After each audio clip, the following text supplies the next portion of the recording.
L'Opéra du samedi, c'est une radiodiffusion en direct des opéras du Metropolitan de New York, qui en est rendu maintenant à sa 78e saison consécutive. Donc, c'est certainement la plus longue émission de radio à avoir jamais été produite sur Terre. Warmest greetings to opera lovers throughout the world. This is Peter Allen speaking to you on behalf of Chevron Texaco, proud sponsor of this. Bonjour à tous les passionnés d'opéra, ici Michel Ferland et c'est avec une grande joie qu'on... Le Met, c'est une vieille institution quand même aux États-Unis. D'ailleurs, on fête cette année le 125e anniversaire de la naissance du Met en 1883. Bon, alors c'est une vieille institution qui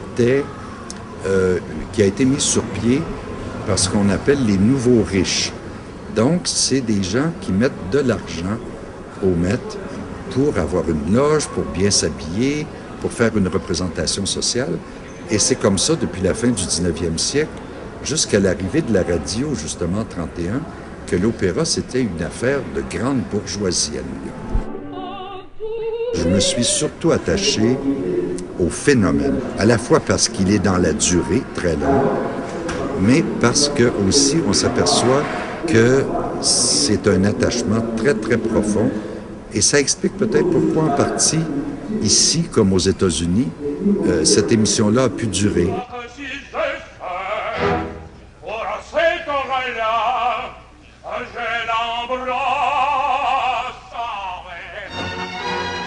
Tout le chœur chante un passage de la Marseillaise, Lily Pons chante la Marseillaise, tout le monde se lève au Met, c'est du délire, et on vient de dire politiquement, culturellement, socialement, les États-Unis, où le Met et le peuple américain est du côté des Alliés, du côté de De Gaulle. Et tout ça se passe en quelques secondes.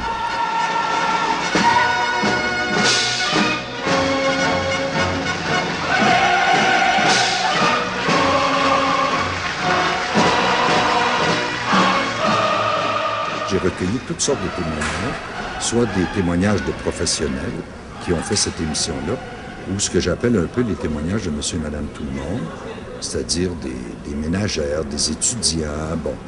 Et tout le monde dit, on est fasciné d'abord par le fait que ce soit en direct. Au moment où on l'écoute, c'est le moment où ça se passe au Met. La radio a un caractère aussi, une fonction, une capacité de créer une sorte d'intimité aussi entre l'émetteur et le récepteur. C'est peut-être ça une des raisons aussi qui fait que la radio est si forte.